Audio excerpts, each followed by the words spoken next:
Bonjour, chers téléspectateurs de TV Liberté, bienvenue sur le plateau de Politique et Économie. Aujourd'hui, Pierre Jovanovic. Bonjour Pierre. Bonjour Olivier. Comment allez-vous? Chauve qui peut. Ah oui, ça.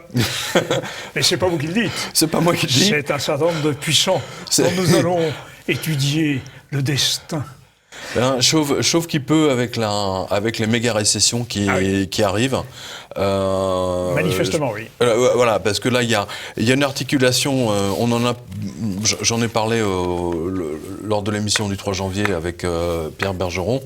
Et là, on a véritablement les preuves de deux récessions. Il y en a une qui est en action en ce moment même, et une autre qui va arriver donc au mois de mars, avril ou mai éventuellement. Donc c'est un peu pour donner une idée à nos spectateurs. Vous voulez dire, mon cher Pierre, que vous nous mettez dans l'ambiance. Ouais, voilà, c'est exactement ça. Alors, je leur dis, voilà, vous pouvez choisir la couleur du maillot de bain, comme j'avais posé Madame Lagarde au ministre des Finances américain.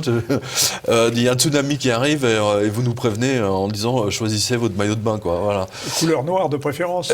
Voilà, couleur noire. Comme le signe noir. Exactement. Bah, là, signe noir de la finance. Bah, là, on a des signes noirs. Là, techniquement, on n'a que ça. D'ailleurs, on le voit. On le voit à plusieurs choses. D'une part, à la santé des banques européennes. Oui. Alors, avant d'arriver à la récession, il y a un article sur Quotidien qui s'appelle « Le crime ne paie pas » à Sienne. Voilà. Regardez le cours de la Montepaschi. Alors, vous allez voir derrière nous ou devant nous, en incrustation, voilà, le cours de la Montepaschi qui suit effectivement celui de la Lehman Brothers. Donc, pour ceux qui nous disent que les banques européennes vont bien, hein, c'est ce qu'on le nous a mensonge dit, oui. le mensonge des commissaires européens, c'est absolument sidérant. Ouais. Et on a vu, alors je pense que vous m'en avez parlé tout à l'heure, il y a une banque allemande qui est en train de... Oui, c'est la Landesbank. La Landesbank ne sait pas comment on va la sauver. C'est l'Allemagne qui ne sait pas comment on va sauver. Non, mais c'est incroyable, quoi. C'est tout à fait incroyable. Ils savent pas du tout. Ils nous ont tellement habitués à ce que ce soit les banques, vous savez, des pigs, hein, des porcs. Oui. Hein, voilà. Mais maintenant, c'est les banques allemandes qui sont en train de couler. Voilà. Et ça n'alarme personne. Bon, et sans parler de la Deutsche Bank. Oui. Et de la Commerzbank en faillite, bien entendu. Et alors, vous avez vu que à l'origine, il était question que la Deutsche Bank rachète la Commerzbank, ou le contraire. Eh bien, qu'elle fusionne. Ce n'est plus du tout à l'ordre du jour. Non, parce qu'en fait, est en train de proposer à une banque européenne. On en a parlé dans l'émission précédente, c'est-à-dire qu'ils veulent faire porter le chapeau français de préférence, puisque ça leur permet, en cas d'explosion de la banque, effectivement, de faire porter le chapeau aux Français, enfin la moitié du chapeau, hein, des dettes, hein, précisons, des dettes. Mais donc et la Landesbank. Alors je ne sais pas si vous avez le papier, parce que effectivement là j'en ai un peu de trop. Je mets trop d'informations. Du coup je le vois plus. Peu importe. Donc ils sont en train de chercher. Et c'est une banque qui est en faillite. Bon. Oui, c'est ça. Elles sont complètement. Landesbank. Elles sont complètement. Complètement exsangues, voilà, littéralement. C'est absolument épouvantable. Et les Allemands aujourd'hui ne peuvent pas appliquer la politique que les banques françaises appliquent. C'est-à-dire que les banques françaises aujourd'hui vous empêchent de retirer votre argent. C'est-à-dire que c'est plus votre argent. Hein. Je le dis à tous les spectateurs, allez voir votre banquier entre guillemets, votre plouc plutôt, on va l'appeler comme ça, hein, et dites-lui je veux 3 000 euros. Hein, je veux 3 000 euros, donnez-moi 3 000 euros en liquide, en cash. Voilà. Alors ils vont vous dire oui c'est pourquoi machin, etc. Alors là on a le cas correspondante extraordinaire. Oui. Elle a voulu retirer 5 000 euros à la banque postale. Donc on lui fait remplir 25 papiers formulaires et elle a dit mais c'est pourquoi faire? Mais le banquier n'a pas à savoir ce qu'on fait de notre argent. Mais ils lui ont fait remplir un formulaire. Elle a dit, eh bien, je veux réaliser un fantasme, je veux faire l'amour sur un tas de billets de banque. Voilà. Alors, les mecs à la banque postale, là, ils étaient vraiment dégoûtés. Mais vous voyez qu'ils font peur aux gens. Oui. Ils font peur aux personnes âgées, ils font peur aux personnes qui n'ont bien entendu pas, malheureusement, toutes les informations que nous avons pour leur résister. Il y a des gens qui sont incapables de résister à toute forme d'autorité. Oui, que ce soit le médecin avec sa blouse blanche, ou le banquier dans sa blouse d'escroc, là. C'est terrifiant. Les Allemands, eux, peuvent retirer l'argent. Parce que le cash fonctionne beaucoup plus en Allemagne qu'en France. Absolument. D'ailleurs, il y a deux papiers là-dessus.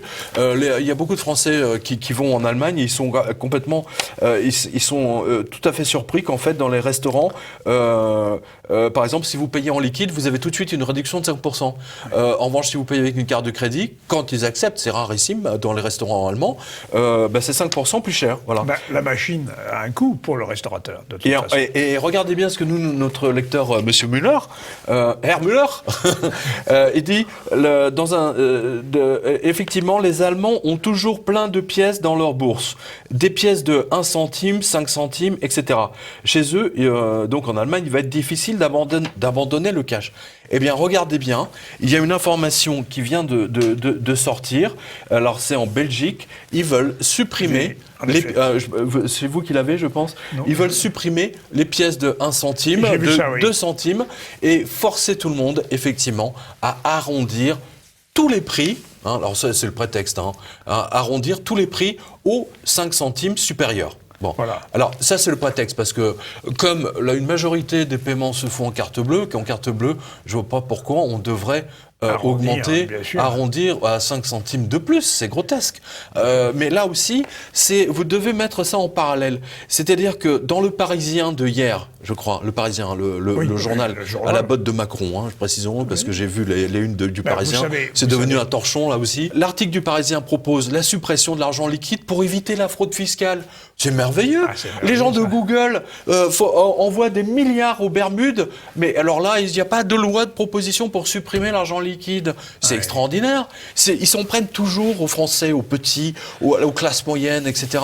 Et donc ça, ensuite, en Belgique, vous voyez arriver suppression des petites pièces, et bientôt suppression des pièces, et vous avez vu ça en même temps, suppression des billets de 500 euros, parce que ça favorise les dealers de drogue. Oui. Le bon prétexte. C'est incroyable. Vous voyez, et c'est moi qui suis le conspirationniste pour avoir publié cette information 2 ans avant tout le monde. C'est fou. Mais tout le monde sait bien que j'invite régulièrement un conspirationniste exactement, dans politique et économie. Mais mon cher Pierre, vous savez que la suppression du cash dans les campagnes, dans les petites villes, dans les périphéries, il paraît qu'il y a eu des gilets jaunes, eh bien, ça va freiner l'activité économique. Parce que les gens, d'abord, il y a des solidarités locales qui fait qu'on paiera à son voisin, on paiera à l'artisan local en cash. Et tout ça, si le cash disparaît, ça va freiner les activités, ça va freiner le dynamisme local. Et c'est une atteinte à nos libertés. Mais c'est une atteinte. De toute façon, la suppression de l'argent liquide est une atteinte fondamentale à nos libertés. À partir du moment où vous avez une carte de crédit, tout ce que vous faites, votre banquier voit tout ce que vous faites, tout ce que vous achetez, tout ce que vous dépensez, comment vous le faites, et ainsi de suite. Et d'ailleurs, la preuve, c'est que maintenant, ils se sont tellement pupissés qu'ils vous demandent des comptes quand vous voulez retirer 5 000 euros, comme notre lectrice, qui était tellement outrée parce qu'elle suit la revue de presse, elle suit notre émission, elle a dit, mais j'ai dit, voilà, je veux faire l'amour sur des billets de banque, c'est un vieux fantasme. Et je t'emmerde. Pardonnez-moi un peu, mais c'est ce qu'elle au banquier. Oui, mais j'ai vu le papier. Je dis aux lecteurs, à nos spectateurs, résistez à votre banquier, envoyez-le se promener. Il n'a aucun droit sur votre capital, sur vos biens. C'est un voleur, c'est un escroc. Enfin, pas lui, mais les banques sont devenues aujourd'hui des voleuses. Parce qu'elles ont fait faillite et qu'elles ne tiennent que parce que vos salaires tombent sur leur compte et qu'elles s'approprient. Voilà la réalité. Oui, mais Pierre, attention, c'est que la pression est rendue possible lorsque les gens sont en découvert dès le 15. Vous comprenez, du mois. C'est ça le problème, c'est que leur capacité à résister est plus difficile. C'est d'ailleurs un des aspects de la révolte des Gilets jaunes. Mais la révolte des Gilets jaunes, il y a 2 aspects. Olivier, il y a 2 aspects. Le premier aspect, c'est le mensonge de l'INSEE. Et j'accuse le président de l'INSEE ou le gouverneur, je ne sais pas quel est son titre exact, d'être un menteur parce qu'il dissimule la véritable inflation. La véritable inflation en France qui est de l'ordre de 6 à 8% sur les choses normales qu'on achète tous les jours pour plaire au gouvernement, pour qu'il n'ait pas à payer des sommes colossales sur les livrets A, bien entendu. Voilà. Mais à force de mentir depuis 20 ans, ou depuis même 10 ans, sur l'augmentation des prix, parce que parallèlement, non seulement il y a le prix qui monte, mais en plus les contenus diminuent. Et résultat des courses, les gens se sont retrouvés à découvert, je vous le fais court, ils se retrouvent découverts au 28 de mois, puis au 25, puis au 20, et puis maintenant c'est au 15 du mois. Et alors là, ça commence le mensonge de l'INSEE, et c'est là où je voulais en venir, le mensonge de l'INSEE et du gouvernement depuis 10 ans, exactement même 20 ans, est devenu trop visible. Et résultat des courses, là, parce qu'on leur dit, ah ben non, il y a 1% d'inflation, et bien les gens se disent, mais comment ça se fait qu'au 15 du mois, j'ai plus rien ?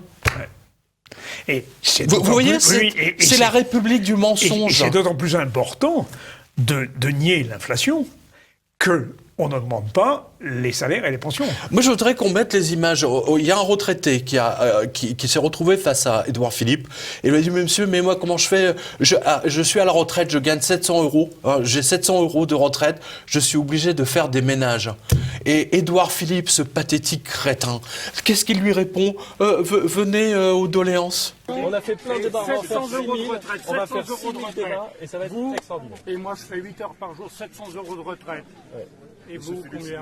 Ah bah, Vous pouvez changer nos fiches de paye. je continue à travailler, je travaille beaucoup aussi Vous d'ailleurs. travaillez, ben oui, mais nous, moi aussi. Et je j'ai suis 73 ans, je je fais suis encore sûr. du ménage pour Eh ben, pouvoir écoutez, vivre. monsieur, encore une fois, non c'est vrai, Ben oui, voilà. mais Vous encore méritez une votre fois, salaire moi, peut-être, mais encore une nous fois aussi, monsieur, nous moi aussi, les- débattre nous, c'est m'intéresse. pas encore- Ouais, non, mais, et après, il s'étonne que les gens descendent sur les ronds-points. Ouais. Vous voyez, non mais Olivier, j'insiste là-dessus, le mensonge de l'INSEE est absolument phénoménal. Tous ceux qui travaillent à l'INSEE et qui communiquent l'augmentation du prix mensuel, mais vous devriez avoir honte. Mais bon, ce sont des vendus au gouvernement, parce que sont payés au gouvernement, donc ils n'ont pas le choix, c'est les fonctionnaires, c'est comme des militaires. Mais après, il ne faut pas s'étonner que la situation leur explose à la figure. Moi, je suis même étonné que personne n'ait demandé la tête du patron de l'INSEE sur une pique. Non, mais Oui, mais vous savez pourquoi ? Attends, Salvini, lui, il veut mettre son gouverneur de sa banque centrale en prison. J'ai vu ça. Mais, non mais, Pierre, s'il fallait mettre en prison tous ceux qui nous mentent, il faudrait reconstruire des prisons. Non mais oui, non mais on est d'accord. Non mais le problème, si vous voulez, c'est que là, le mensonge est devenu tellement visible. Le mensonge est partout. Ça fait 10 ans que BFM, ça fait 10 ans que VC News là nous disent il y a la reprise de Nicolas Bozo là. Il y a la reprise. D'ailleurs, il y a pas plus tard, il y a une semaine où vous avez dit le chômage a baissé. Quelle rigolade. Et vous n'avez jamais vu autant de boutiques à louer partout en France, des boutiques, des terrains, des sites industriel, tout est à louer. Et on nous dit qu'il y a la reprise. Mais comment en fait, aujourd'hui, ce gouvernement ne tient que par les médias. Et après, il s'étonne que les gilets jaunes veuillent mettre le feu à BFM et aux télé. Et vous voyez, vous écoutez, je pensais, puisque j'avais travaillé sur ces questions, je pensais à la fin de l'Union soviétique. Oui. Il y avait cette même logique. C'est-à-dire que, mensonge, par exemple, sur les produits, on voulait nier l'inflation. Oui. Alors, on réduisait, on mettait de 500 grammes, on passait à 450 grammes pour le même prix. Évidemment, c'est de l'inflation. Oui. Bon. Bien Et sûr, puis, en même temps, cachée. on voyait la presse, vous connaissez le slogan, il n'y avait pas d'Izvestia dans la Pravda, il n'y avait pas de Pravda dans les Izvestia. Il n'y avait pas de vérité, de nouvelles dans la vérité et pas de vérité dans les nouvelles. Eh bien, c'est un petit peu ça. Toute proportion gardée, nous sommes dans un système. C'est exactement la même chose. Vous avez tout à fait raison. Mais en fin de cycle. Excellente observation. En fin de cycle. C'est tout à fait ça. Parce qu'on ne peut pas continuer indéfiniment comme ça, c'est clair. Alors justement, chômage. Oui, je crois que voilà, on referme un tiroir. Voilà. Ouais. L'information que je voulais que vous nous commentiez, parce que nos lecteurs, alors attention, là c'est très important, c'est la première fois que je vois cette information sortir. Moi j'ai vu ça en Grèce. Tout le monde s'en était douté, on a tous eu dans notre entourage des gens au chômage qui ont fait des dépressions, et ainsi de suite. Mais là, regardez bien, le chômage est responsable, moi je dis directement, eux ils disent indirectement, mais moi je dis directement, de 10 à 14 000 suicides par an. Voilà, donc c'est le site Novoéthique qui a publié un article et qui a été donc vu par l'un de nos lecteurs. Le chômage nuit gravement à la santé. Selon plusieurs études, entre 10 et 14 000 décès sont imputables au chômage chaque année en France. C'est 4 fois plus que le nombre de tués sur la route. Pourtant, Bien ils sont... sûr. Personne n'en parle. Eh ben, il n'y a sur pas la de route. radar là pour ça. Ah bah hein. là, pour le baisser le chômage, parce que la vitesse, on va la baisser à 80, puis à 70, puis à 60, mais le nombre de chômage, Édouard Philippe, ça, tu veux pas le baisser, enfoiré. Pardon. Parce que là, non mais attends, j'ai une autre chose. Oui, Selon mais... les travaux de l'Institut national de la santé de recherche médicale, donc le fameux INSERM. Oui, Bon, INSERM. a priori, c'est un truc sérieux encore. C'est pas comme l'INSEE. Ne pas confondre. Une progression de 10% du taux de chômage se traduit par une hausse de 1,5 du taux de suicide chez les demandeurs d'emploi. La hausse du chômage relative à la crise qui a frappé la France de 2008 à 2010 a ainsi entraîné 548 suicides. Les chômeurs sont également davantage sujets au comportement addictif, alcool, cannabis, etc., ont une moins bonne hygiène de vie et font moins d'activités, etc. Sentiment de culpabilité, perte d'estime de soi, dépression, et ainsi de suite, et ainsi de suite. Non, mais c'est très, très grave. Mais bien sûr. C'est très, très grave. Donc, moi, j'ai calculé, parce que moi, je trouve que ils ont été un peu... je dis simplement, j'ai fait un calcul rapide. Si des lecteurs des spectateurs veulent nous donner des chiffres plus justes, on est preneur. Depuis 2008, donc, depuis l'explosion de Wall Street, plus de 100 000 personnes, estimation basse des chômeurs, ont mis fin à leur jour. C'est un génocide. C'est un véritable génocide. Et Pierre, vous ne comptez pas dans ces 100 000, parce qu'ils ne sont pas en chômage, mais qui sont en faillite, les agriculteurs. Oui, non, mais faut ajouter. Pardon, il faut ajouter. Parce que là, ils vont nous faire le salon de l'agriculture, donc tous les politiques vont défiler, machin, et pendant ce temps-là, exactement, c'est comme le 14 juillet, ils caressent le cul des militaires, et puis dès que c'est fini, c'est terminé, surtout Macron, voilà. Bref, remercier les banquiers, remercier les banquiers, nos politiques qui trahissent le peuple, comme vous l'avez vu avec l'imprimerie Arjeux-Boulinx, entre autres, mais il n'y en a pas d'autres. Alors, tiens, notre lecteur Ronald, lui, il nous dit, alors la direction de Orange Téléphone, vient de lancer un nouveau programme de transformation du groupe dont une des priorités est claire, une structure simple et légère au service des opérations et une exécution plus rapide, avec objectif précédemment annoncé de 18 000 salariés non remplacés de 2018 à 2022. Donc 18 000 postes qui vont être supprimés ou des gens qui vont être encouragés à partir à la retraite. Voilà. Et alors, je le redis à nos lecteurs spectateurs, j'ai remis sur le site quotidien.com, il y a maintenant un onglet licenciement. C'est ce que j'ai vu. Voilà. Alors c'est moins chronophage, donc je peux le suivre beaucoup plus. J'ai vu cet onglet, je l'ai imprimé. J'ai 5 feuillets. Il y a 5 feuillets déjà. Attends, ça concerne... Et en toute petite lettre, mais je pense que nos téléspectateurs ne verront pas. Ça concerne, février, janvier, et un petit peu fin décembre. Et malheureusement, alors, il faut dire aussi que cette liste fait apparaître que c'est mondial. Ah oui. Tout à fait. Mais bien sûr que c'est mondial, évidemment que c'est mondial. Ce qui peut expliquer aussi le phénomène qu'on qualifie de populisme à l'échelle mondiale, puisque maintenant le Brésil lui-même a vu triompher ce courant. Attends. Et alors, je veux quand même signaler à nos téléspectateurs que ce chômage-là, ce n'est pas un chômage conjoncturel. Ce n'est pas lié à une plus ou moins bonne conjoncture, puisqu'il paraît que la bourse a repris des couleurs. Ce n'est pas cela. C'est faux. C'est un chômage structurel, c'est-à-dire, il faut en un mot comme un sang, parce que nous avons des hommes en trop. Et pourquoi nous avons des hommes en trop ? Parce que le système numérique, le système de l'automatisation est en train de supprimer des emplois. Non, mais c'est plus que ça. Astronomique. C'est plus que ça, c'est un grand remplacement. Parce que, attends, qu'on m'explique pourquoi les Allemands font venir un million de... Non mais attends, il y a quelque chose qui ne colle pas. Non, le principe des travailleurs détachés, c'est effectivement la destruction de ce qu'on appelle l'État-nation au cœur même de la population mâle, qui est à partir de 40 ans, c'est... déclassé. Déclassé. Démonétisé. C'est démonétisé. Ouais. Et alors, puisque merci pour preuve de la nouvelle récession. Alors là, je vais vous donner 2 preuves, mais il y en a d'autres. Via Ingenico. Ingenico, c'est des terminaux de paiement. Oui. Oui, alors ça c'est notre lecteur Monsieur Richard qui l'a vu et c'est Reuters qui nous l'a donné. Le titre Ingenico a chuté lourdement à la bourse blabla après un nouvel avertissement sur les résultats en difficulté sur son activité historique de terminaux de paiement. Voilà. Eh bien écoutez, c'est extrêmement simple, c'est qu'en fait il y a beaucoup moins les volumes traités sont quand même inférieurs. Il y a de ça.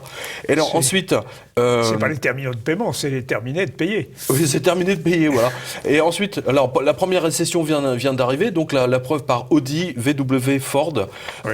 Et là, je peux y rajouter, parce que vous l'avez là dans la liste. Là, alors, le constructeur automobile de luxe Audi... Alors lui, il a mis 14 000, il a viré 14 000 salariés et ouvriers, 14 000, Audi. Ensuite, vous avez 7 000 ouvriers de Volkswagen. Eux, ils ont été remerciés la veille de Noël. Pas mal. C'est pas mal. Mais c'est pour passer sous le radar. Là, oui, le Père Noël est vraiment une ordure. Non, mais c'est surtout que... Non, bien sûr, mais il est allemand.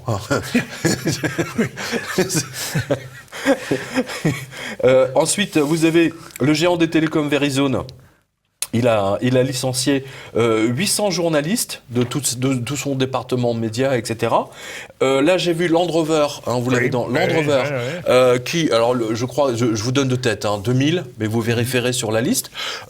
Hier, c'est Toyota qui a décidé de fermer son usine en Angleterre. Donc c'est 3500 ouvriers qui vont littéralement se retrouver au chômage. Bref, ce n'est que ça. L'industrie automobile est durement, très très durement frappée. Et tous ces licenciements, BFM qui vous fait toute une campagne là, pendant 3 jours, on va voir, ou 10 jours, on va voir de l'antisémitisme. On va en boire, manger à toutes les sauces. Mais ça, la liste de licenciements, et puis attends, c'est pas rien. BMW, Mercedes, Audi, Land Rover, etc. Enfin, c'est Toyota, mais c'est énorme. C'est pas 30 licenciements. Ford à Bordeaux. Et Ford, bien sûr. Ford, 850, et je crois que c'est 7000 aussi dans le 7000 dans le monde entier. Et dans le sucre aussi en France, Saint-Louis Sucre. Exactement, il y a Saint-Louis Sucre, enfin, il y a vraiment tout ça. Et ensuite, vous avez cette nouvelle, par exemple, toujours, regardez bien, ça se passe en Allemagne. On vous dit qu'en Allemagne, tout va bien. Donc, notre lecteur Sacha, il nous dit, en 2017, les municipalités allemandes ont payé 57 millions d'euros pour des enterrements dits de pauvreté.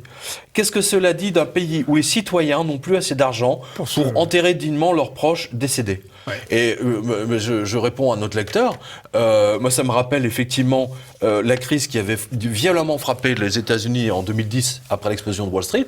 Ça a commencé en 2010. Les familles ne venaient même pas récupérer les corps de leurs défunts dans les morgues, au point que les États comme la Californie et d'autres ont été obligés de les enterrer eux-mêmes ou bien d'envoyer des collecteurs de dettes pour essayer de récupérer 3 francs 6 sous sur les enterrements qui ont été faits. Non mais je ne sais pas si vous réalisez. Donc si les Allemands ne peuvent plus payer leurs enterrements, là il y a un problème. Et ça promet un nouveau mouvement des Gilets jaunes. Là je ne sais pas quelle couleur ça va être, mais je pense que ça va être plutôt rouge. Et je pense que ce mouvement va s'étendre à toute l'Europe de toute façon.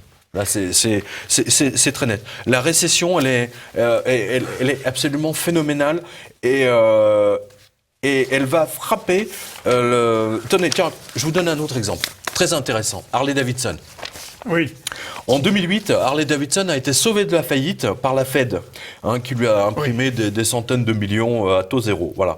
On aurait donc pensé que 10 ans plus tard, la situation de Harley-Davidson se serait améliorée. Surtout que ils ont bien entendu, qu'est-ce qu'il a fait Harley-Davidson ? Il a fermé son usine de je sais plus où dans l'Oklahoma. Il a dit aux 1000 ouvriers allez vous faire voir, je délocalise l'usine en Inde. Voilà, donc ça va sentir le curry, le pot d'échappement. Voilà, c'est un peu l'idée. Eh bien, Harley-Davidson a enregistré une baisse des ventes de l'équivalent de 8% par rapport à l'année précédente. Donc on voit bien que on voit bien qu'il y a une véritable récession. Et General Motors, justement, lui, c'est 14 000 licenciements dans le cadre de son plan de restructuration. Et 5 usines fermées, voilà. Et les Tesco, par exemple, en Angleterre, les supermarchés, donc là, c'est de l'autre côté, c'est à 1 heure de TGV, c'est 9 000 emplois qui sautent, voilà.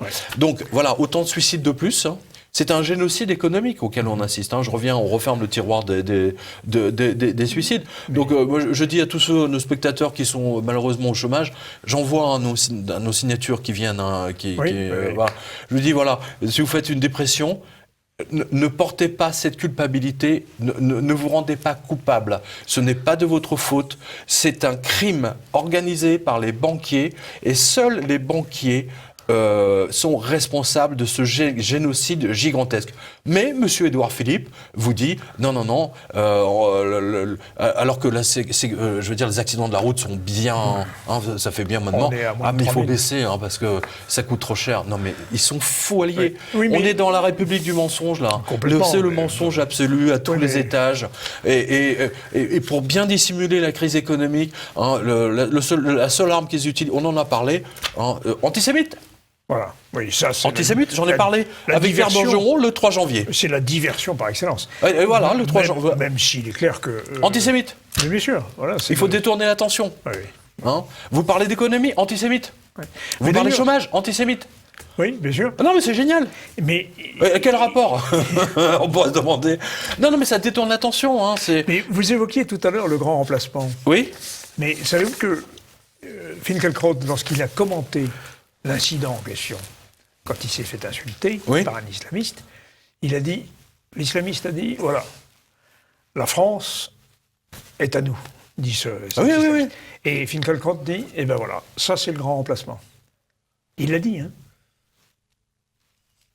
Vous remarquerez que personne n'a commenté. Aucune des télés n'a commenté. Personne n'a surtout repris. pas. Et surtout pas. Non, les médias sont vendus. Je suis vraiment à 100% avec les gilets. D'ailleurs, vous savez quoi? Il y a un truc qui est vraiment drôle. On voit des spécialistes, des sociaux, des mouvements de foule, des manifestations, de la sécurité.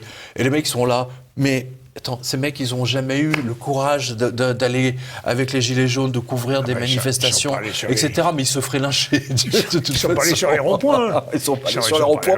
Mais ils viennent pérorer sur le plateau de BFM et de CNews. Mais c'est honteux, quoi. Hein, L'Express, Libération, etc. Tout ça appartient au même groupe, hein, je le rappelle. Oui. Voilà. Et après, ce sont les mêmes spécialistes, les mêmes journalistes qui défilent sur les antennes. Non, mais c'est que de l'entre-soi, en fait. C'est fascinant, voilà. Vive TV Liberté. Viva TV Libertad. Merci Pierre pour cette première partie, pour le moins. Non mais c'est vrai. Non mais je suis remonté. Convaincu. Non parce que là il y a tellement de. Mais ça devient tellement. Tout le monde le voit maintenant. Ils peuvent plus se cacher.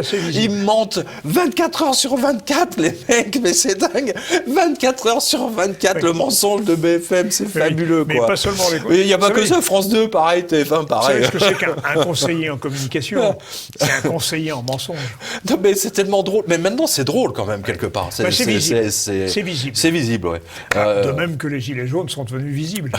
Non mais les gilets jaunes, c'est ça, ce sont tous des antisémites, voilà. Ce sont tous des antisémites, ils ont mangé les enfants, c'est des pédophiles, etc. Alors qu'en fait, ils n'ont plus rien à manger au 15 du mois, mais ça, Madame Rutel-Krief, ça l'intéresse pas. Non. Tous les journalistes de BFM, ça les intéresse pas, là. Vendus. C'est des vendus. Enfin, pardon. Pardon.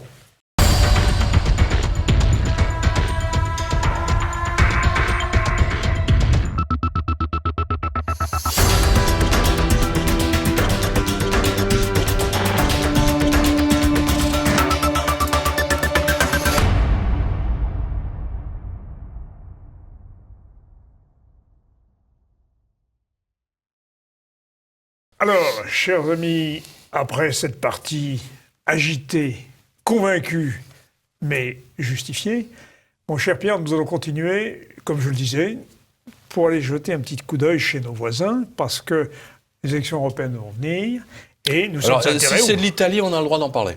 Ah bon, on a le droit d'en parler. Bon, alors merci Pierre. Attention, ne parlez pas d'Israël, c'est très dangereux. Alors, vous avez publié une carte très intéressante, c'est... l'exposition des banques françaises au risque italien. Oui. Et ça, il apparaîtra que sur le schéma... 300 milliards. Attends, il faut le dire aux spectateurs. Voilà. Oui, oui. Nous sommes à... Oui, enfin, 285 milliards. Avec les frais de dossier CTLM. Merci, monsieur le banquier. Voilà, 300 milliards. Avec, alors que, bon, toute proportion gardée, la Belgique, le Royaume-Uni, l'Espagne sont beaucoup moins exposés que la France sur l'Italie. Alors, qu'est-ce que ça veut dire, Pierre, cela? Ça veut dire que, en cas de défaut italien, on aura du défaut en France. 300 milliards, je pense pas que la Société Générale, surtout la Société Générale qui vend tout en ce moment, où le Crédit Agricole et la BNP peuvent... Ah oui, non, je pense que la BNP éventuellement peut encaisser, mais pas les autres. La Société Générale ne pourra pas encaisser. La preuve, c'est qu'elle vend tout. Tiens, je pense que j'ai... Elle vend tout. Elle vend tout. D'ailleurs, elle vend... C'est le mot vend tout. Elle vend tout, oui. J'ai donné une info sur quotidien.com où la Société Générale vend même une filiale moldave. Oui, alors, mec, ils en sont là à vendre des filiales moldaves. Elle a vendu une filiale polonaise déjà.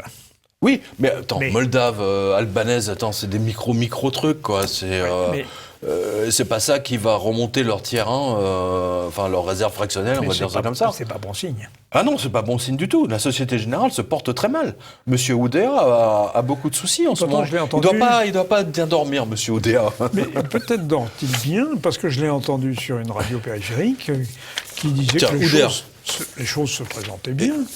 Et il vous disait que tout allait bien. Ouais. Il faudrait qu'il nous explique pourquoi il vend tout et toute la Société Générale, toutes les filiales. Hein, ça fait parce que nous, ça va faire bientôt 1 an qu'on chronique toutes les ventes de la Société Générale. Oui, absolument. Hein, voilà. Donc ils ont vendu ça pour ils ont vendu ça à une banque hongroise, tiens. Et ça va se traduire par une charge de 28 millions d'euros dans ses comptes pour le 4e trimestre. Donc charge qui elle-même augmente. Donc 240 millions de charges de plus. Dans le communiqué du 17 janvier. Voilà. Non, mais c'est bien, la Société Générale, c'est devenu quelque chose d'assez extraordinaire. C'est une banque qui est en train de couler doucement, mais sûrement. On va dire ça comme ça. En effet, si elle se débarrasse de ces bijoux de famille... Mais ils ne pourront pas encaisser la perte des Italiens, alors, hein, ça c'est sûr. C'est ça la question. Parce que on revenait à ça. Et justement, on en parlait tout à l'heure, Monsieur Salvini, donc, qui aujourd'hui est extrêmement populaire, contrairement à Monsieur Macron, parce que Monsieur Macron, lui, ne peut pas sortir en public sans se faire insulter de partout en province. Mais Monsieur Salvini, lui, il peut se promener en Italie sans se faire insulter. Le peuple vient spontanément le féliciter et le remercier. C'est ça qui est tout à fait extraordinaire. La grande différence. Et c'est M. Macron qui donne des leçons à M. Salvini. Vous avez observé. C'est absolument génial. Donc, alors, je vous lis ce qu'il a déclaré à la télévision. Vous allez halluciner. Écoutez bien. M. Salvini était invité à parler lors d'une assemblée. Et il a dit que la Banque centrale d'Italie et le Consob, c'est-à-dire c'est l'autorité des marchés qui contrôle la bourse, devrait être rasée. La Banque centrale d'Italie devrait être rasée et pas seulement changer, remplacer une ou deux personnes au sommet de ces deux organisations. Oui. Il dit, on a ces organes de contrôle bancaire et financier qui sont soi-disant indépendants. Nous qui avons cru en Banca Popolare di Vicenza et Veneto Banca. Alors, je rappelle à nos spectateurs, ce sont des banques que j'ai chroniquées sur quotidien.com qui étaient en faillite depuis 3 ans déjà, et qui ont ruiné tous les épargnants italiens.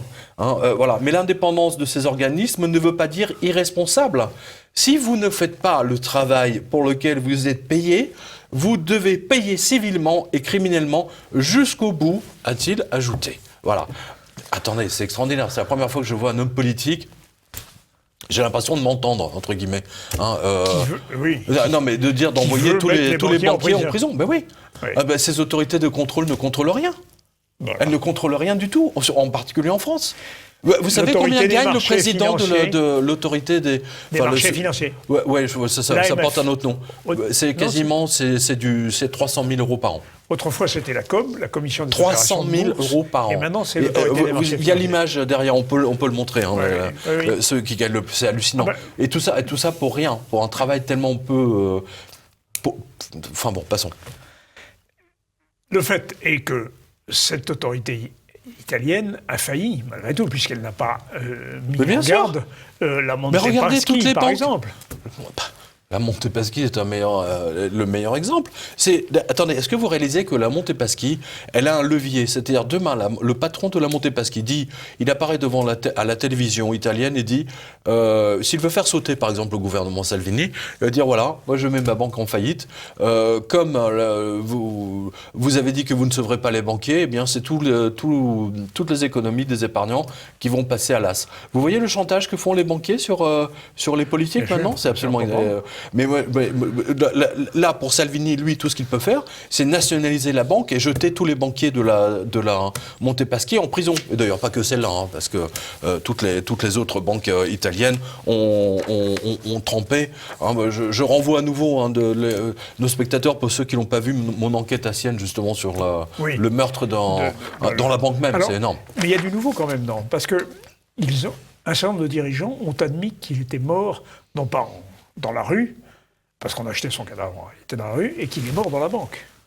Oui, c'est un sacré progrès. Dans 10 ans, ils vont peut-être finir, ou dans 100 ans, on va finalement connaître le nom du meurtrier qui l'a tué dans la banque, oui, bien sûr. Mais évidemment, ils savent pertinemment qui l'a tué, quand, à quelle heure, etc.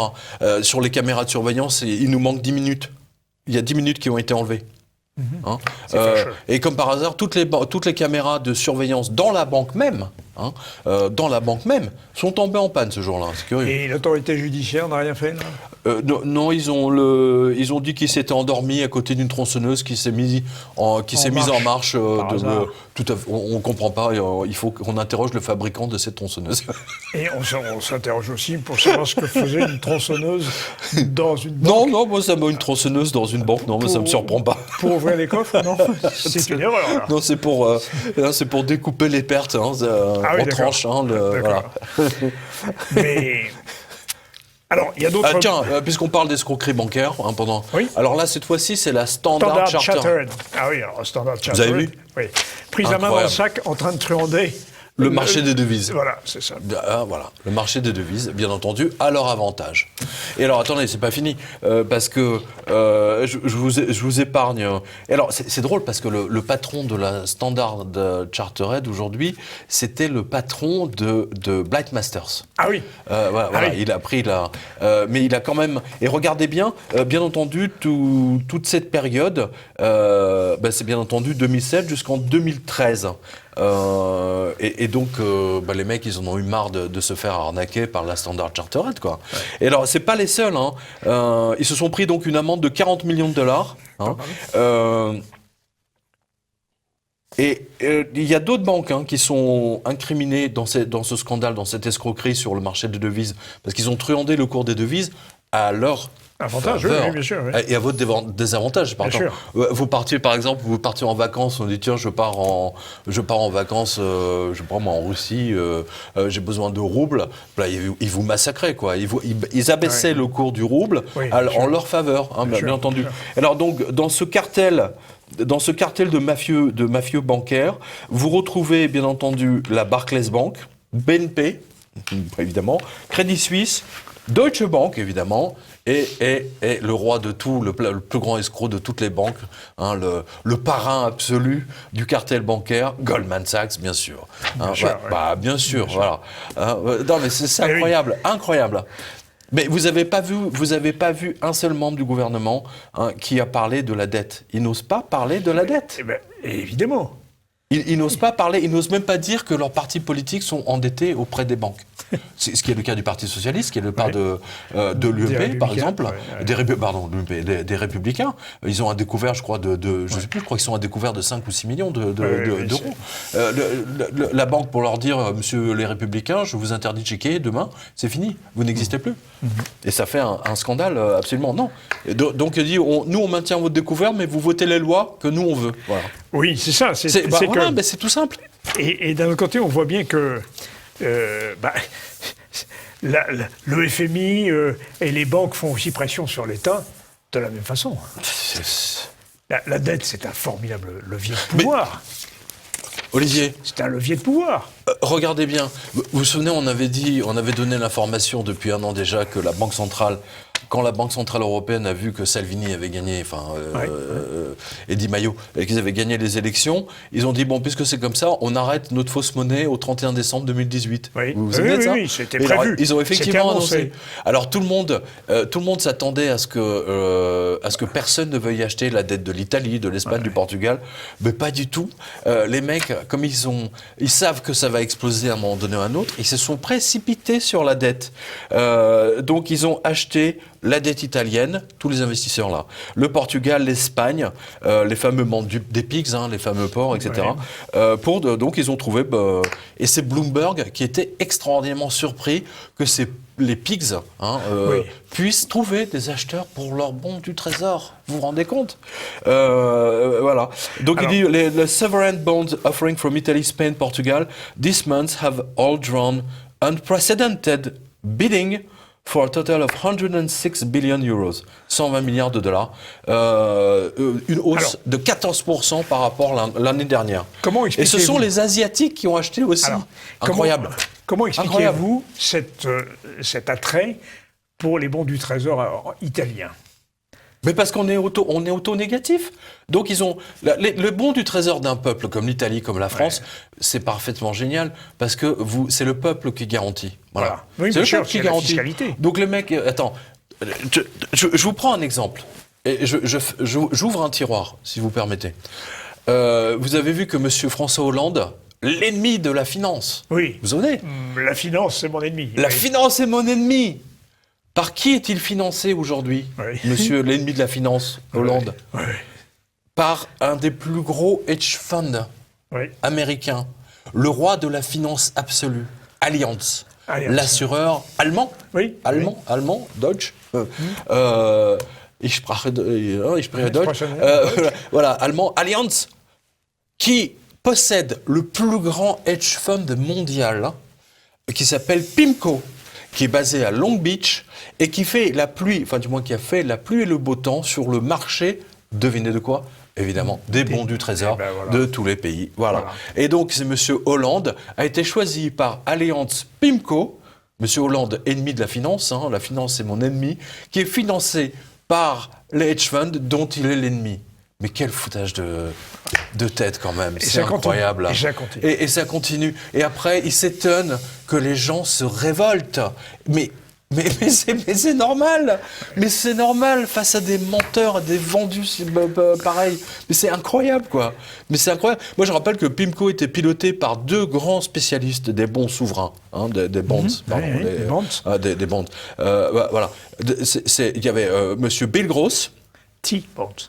Bill, comme voilà. Et surtout Mohamed El Arian, qui est un type que je respecte beaucoup parce que c'est vraiment un type tout à fait extraordinaire et avec des analyses très très fines déjà en 2008, 2007, 2008. Il fait partie des gens qui pressentaient que les choses allaient, voilà. Voilà. Et ils ont été obligés de partir parce qu'avec les taux négatifs, avec toute la fausse monnaie qu'ils ont balancée, les mecs ils n'arrivent même plus à dégager 3%, 4%. Donc voilà. Et maintenant, PIMCO se retrouve dans la mouise parce qu'ils n'arrivent plus à dégager de l'argent sur leur placement, quoi. Ils sont très très embêtés. Donc ils vont embaucher qui? François Hollande, l'ennemi de la finance, qui va faire c'est laïus à l'hôtel Meurice, voilà. C'est intéressant. C'était dans le Canard enchaîné. Oui, mais ce que vous ne dites pas à nos téléspectateurs, allez-y. C'est combien il est payé pour faire la conférence. Oui, pardon. Attends, excuse-moi. Autant pour moi. Oui. Mais allez-y. 200 000 euros. 200 000 euros par conférence? Pour la conférence. Ou par mois? C'est peut-être le cycle. Mais en tout cas, c'est 200 000 euros.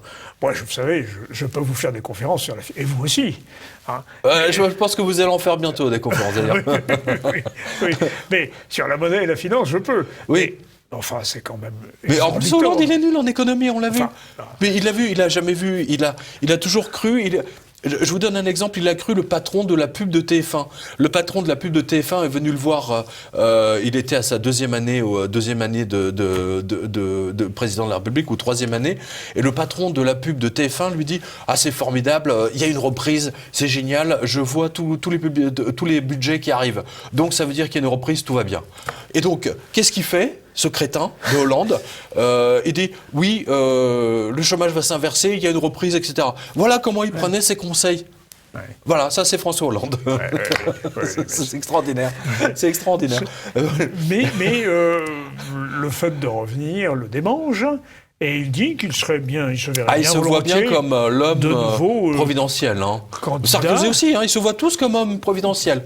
Ils ont mis le pays par terre, ils ont vendu le pays à des intérêts étrangers, mais ils se voient, surtout Sarkozy qui a vendu une partie de l'or de la France pour faire plaisir aux Américains. Ça, c'est extraordinaire. Dans le genre trahison, là, on ne peut pas trouver mieux. Oui, mais attendez, ils ont été élus une fois. Pourquoi est-ce qu'ils ne pourraient pas être élus une seconde fois? Si les gens sont capables de les porter au pouvoir. C'est ça la question. Ils pensent qu'avec les médias, ils peuvent tout faire. C'est ça. N'oubliez pas, Manuel Valls pensait qu'avec le fait qu'il avait BFM à ses basques toute la journée, etc., il pensait qu'il pouvait pouvoir. Il s'est pris la raclée de sa vie. C'est vrai. Et il s'est pris la raclée de sa vie grâce à qui? C'est parce que Dieudonné et Soral ont fait une campagne absolument phénoménale contre Manuel Valls, surtout Dieudonné qui avait fait. Et Dieudonné avait demandé à tout le monde d'aller voter aux primaires du PS. Et donc du coup, tout le monde est allé voter aux primaires du PS. Ils ont payé avec grand plaisir 2 € juste pour voir Manuel Valls tomber, et il est tombé. Voilà, terminé. C'était fascinant à observer. Et donc vous voyez que même si vous avez les médias avec vous, à un moment donné ou à un autre, le peuple se révolte, le peuple comprend. Il faut arrêter de prendre le peuple pour des crétins. Moi, j'ai jamais compris ça, qu'on prenne les gens pour des imbéciles et qu'il y ait cette condescendance dans les explications. Oui, il faut leur parler simplement, parce qu'ils comprennent pas grand-chose. Alors, c'est sûr que si on parle à la mamie qui est complètement gâteuse et qui a 90 ans dans une maison de retraite, si c'est ça votre public, allez-y, effectivement. Mais, Pierre, ce n'est pas la condescendance, c'est les condescendants. Vous savez, les excellent. Oui, les cons, on peut l'entendre de plusieurs manières. Monsieur Hollande parle des cendants. Non, mais c'est une belle trouvaille. C'est une belle trouvaille.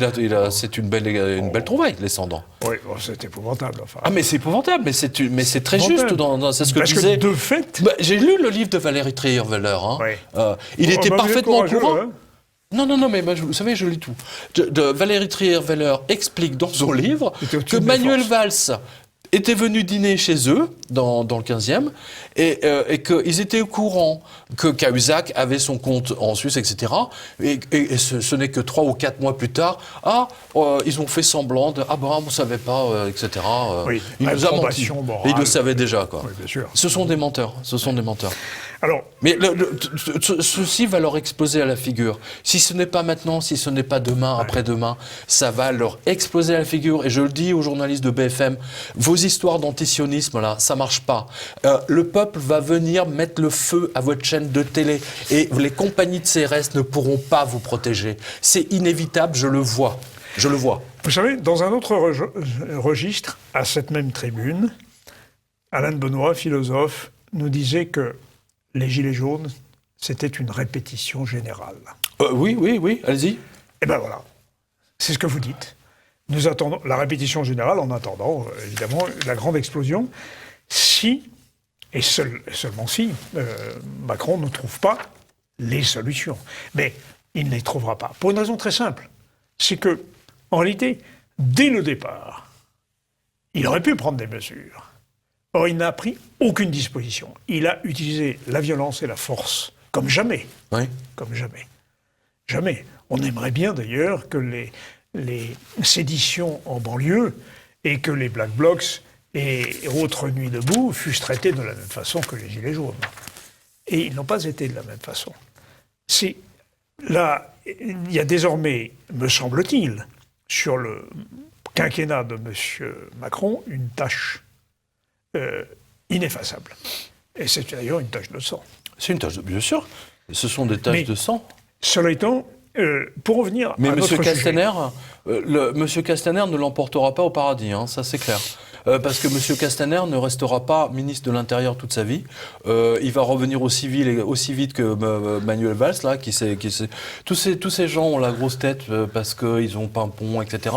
Mais à un moment donné, il revient dans le civil. Et je pense que les Français n'oublieront pas ce que M. Castaner a fait aux Français avec les flashballs et compagnie. C'est absolument épouvantable. Mais comment voulez-vous qu'un homme issu du milieu puisse comprendre les périphéries.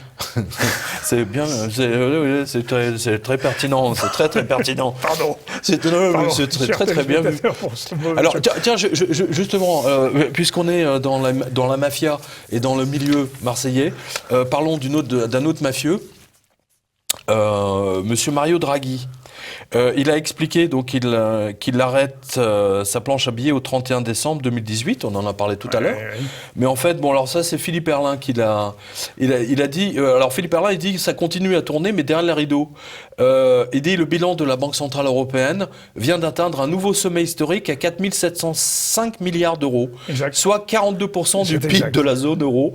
Il n'arrête pas d'enfler et vient à nouveau d'augmenter la semaine dernière, au vendredi donc 18 janvier 2019. Le total des actifs de la BCE augmenté de 1,6 milliard. Oui, mais de fait. Et alors Oui, mais Jean-Pierre Chevalier, qu'on salue... que vous citez souvent. Oui. Alors lui, il a constaté la même chose. Il dit, alors je cite, « Les marioles de la BCE ont publié hier leur bilan arrêté au vendredi 18 janvier qui fait apparaître que les banksters de la zone sont toujours en grande difficulté. En effet, si des non-résidents de la zone ont été obligés d'apporter 412 milliards à la fin de l'année, ce qui a constitué un plus haut record, ils continuent à maintenir 305 milliards pour faire survivre l'eurosystème et ses banksters. » Donc il met plusieurs documents, je vous invite à aller voir ça et aller voir ça sur son site. Oui, mais c'est génial, quoi. Pourquoi voulez-vous que Mario Draghi ait arrêté la fabrication, enfin, les facilités monétaires, puisque vous avez vu que le président de la Fed, M. Powell, mais il est revenu en arrière. Voilà, exactement. Attends, il a vu que les marchés explosaient fin décembre. Donc, c'était pire que moins 7,7, hein. Oui. Il y a 2008, hein. Oui, bien sûr. C'était pire. Mais attends, il est revenu en arrière et il a recommencé les facilités monétaires. Non, mais justement, Monsieur Curé, le sous-gouverneur de le bras droit, on va dire, de Mario Draghi, a dit il y a 2 jours ou 3 jours, je ne sais plus, qu'il va faire redémarrer une nouvelle. Alors, ce n'est pas une planche à billets. Mais c'est un TLTRO. Vous savez, ils ont l'art des acronymes. Oui, bien sûr. Ils pourraient aussi bien l'appeler au RTF. Ça ferait l'affaire, puis au moins on comprendrait ce que c'est. RTO. RTO, voilà. RTL et compagnie. Arte. Donc, ils vont fabriquer de la fausse monnaie. Et alors, chose incroyable, vous savez qu'on a enregistré ici, en votre absence, avec Pierre, le 3 janvier, donc un politique éco. On a longuement parlé de la loi du 3 janvier. Oui. Et figurez-vous que la Banque de France, là, ça l'a énervé. Ah oui, ça c'est. Et donc, c'est pas mal.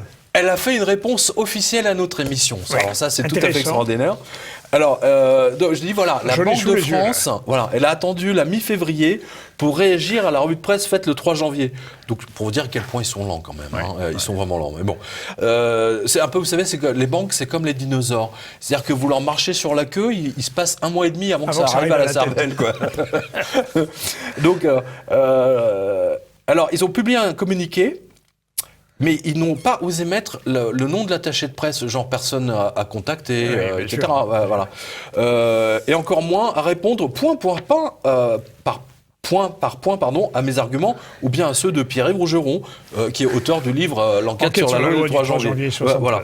Alors, je vous lis le charabia de la banque. Oui. Attends, c'est drôle.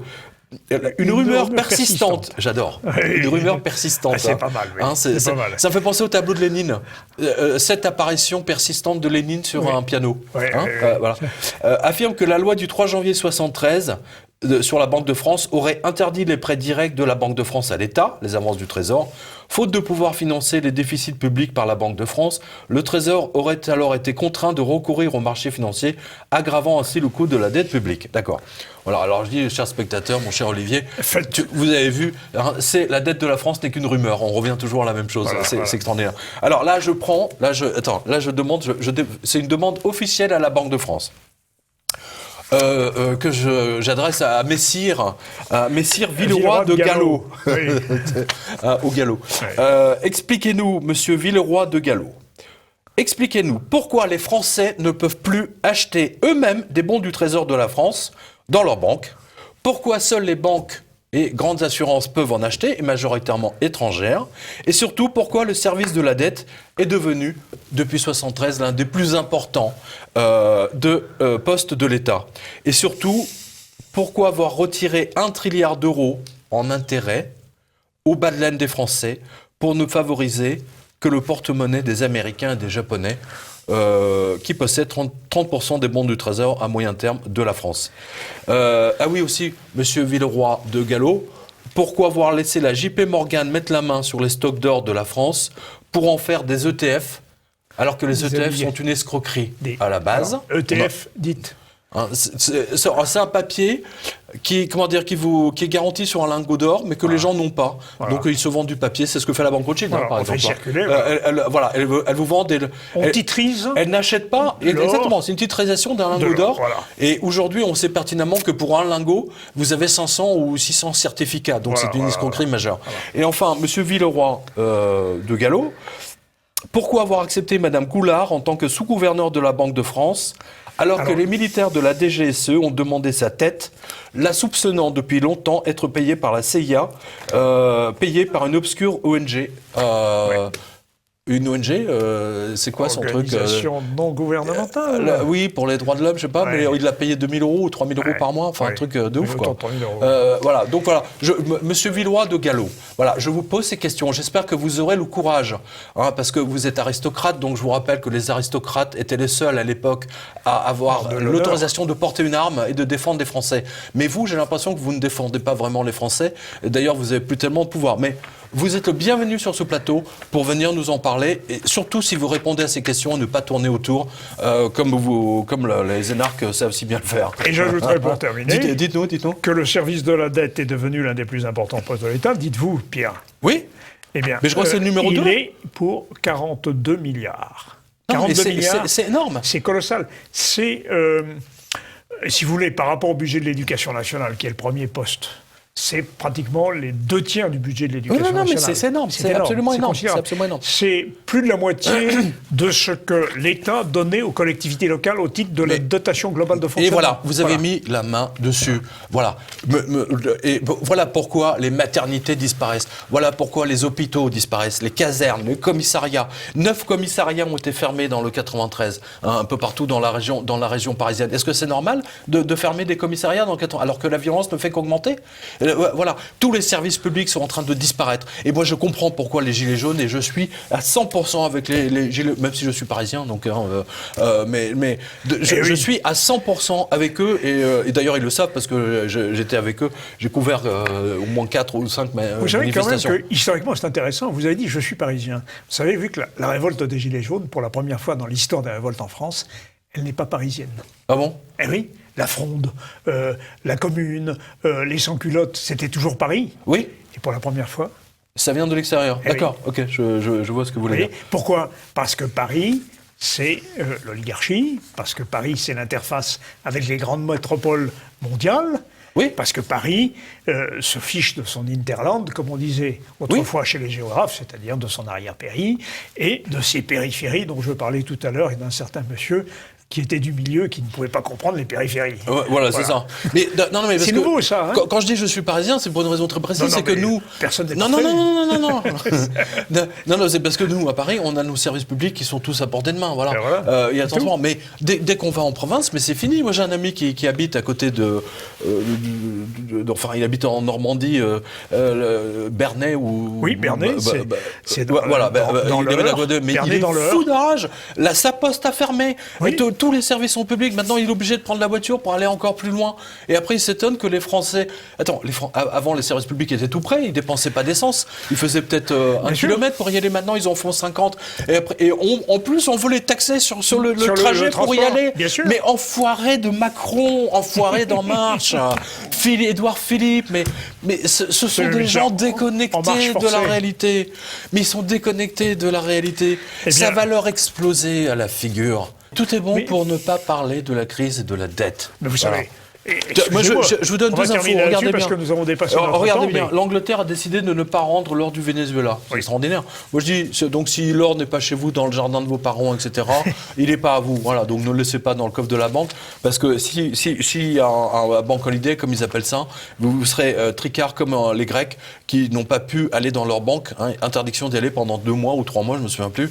Et donc ils ne pouvaient même pas tout. Enfin bon, voilà. C'est le risque. Et en ce moment, il y a vraiment un mouvement. Voilà. Donc vous allez retrouver également. Alors on n'a pas pu tout traiter. Il y a 2 articles d'Héloïse Benamou qu'on n'a malheureusement pas pu. Mais Héloïse reviendra. On reviendra sur ce plateau. Non, parce qu'elle a fait un truc génial. Elle a fait URSAF, Agir Carco, ou la scandaleuse résurrection des fermiers généraux qui volent les Français. Alors, je me suis dit, ça allait vous parler, les fermiers généraux. Ça me parle, oui. Ça me parle. Les fermiers généraux, on leur laissé le soin de récolter les impôts, de les réverser au roi, mais au bout d'un certain temps, de telle sorte qu'entre-temps, ils plaçaient cet argent pour que ça leur rapporte. Exactement. Juste avant de conclure, je voudrais saluer tous les vigiles dans les supermarchés, les hypermarchés. Et je les remercie une nouvelle fois parce que c'est eux qui ont été mes bien meilleurs indicateurs économiques que les crétins qui travaillent à l'INSEE et qui truandent l'indice des prix. Les vigiles ont été les premiers à me dire que la fin du mois était au 16 du mois. Je me souviens quand ils m'ont parlé, c'était il y a 3 ans, 4 ans. Oui, j'en ai parlé dans la revue de presse. Ouais. Et puisque vous êtes parisien et que vous évoquiez, souvenez-vous, les fermiers généraux, le murmurant Paris, rend Paris murmurant. Oui, absolument. Angoulême. Je vais à Angoulême, mais Angoulême. Je ne sais pas à quel moment, c'est pour ça que j'ai hésité, parce que je ne sais pas quelle est la signature qui vient après. Mais il faut qu'on voit toutes les signatures, parce que là, j'ai beaucoup justement de nos spectateurs qui viennent nous voir. Vous savez que là, je suis le représentant de la télé un peu partout en France. Merci. Et de notre émission. Merci Pierre. Merci à vous. Merci pour TV Liberté. Vive TV Libertad. Voilà, qui ne vous accuse pas d'être un feignant, un antisioniste, un gilet jaune. Bref, Gaspard Ganser, il a dit, Gaspard Ganser, c'est le conseiller de Macron. Oui, bien sûr, il a dit hier que le coefficient intellectuel des gilets jaunes qui manifestent était au niveau, ça doit être au niveau 0. Je le cite comme ça de tête. Alors, Gaspard Ganser, va te faire bip. Pardon. Bon. Non, mais attends, on se met au même niveau. On se met au même niveau. Mais qu'il aille se faire voir. Mais insulter les Français. Le mépris du peuple, mais ils sont fous. Ils sont complètement fous. C'est du même niveau que Macron qui va insulter, et qui plus est de l'étranger. Oui. Attends. Oui. Les Gaulois réfractaires. Il dit ça de l'étranger, alors que normalement, aucun politique ne devait commenter la politique intérieure française de l'étranger. Jamais. Alors lui, non seulement il le fait, mais en plus, il insulte les Français de l'étranger. C'est extraordinaire. Quel que soit le pays où il va, il les insulte. Algérie, en Grèce, en Hollande, ou je ne sais plus, en Norvège. Enfin bon, j'en passe des meilleurs. Et Gaspard Ganser, il vise la mairie de Paris. Il vise la mairie de Paris. Gaspard Ganser, on va te tailler des shorts, tu vas voir. Et bien voilà. Chers téléspectateurs, à très bientôt. À bientôt, merci à vous.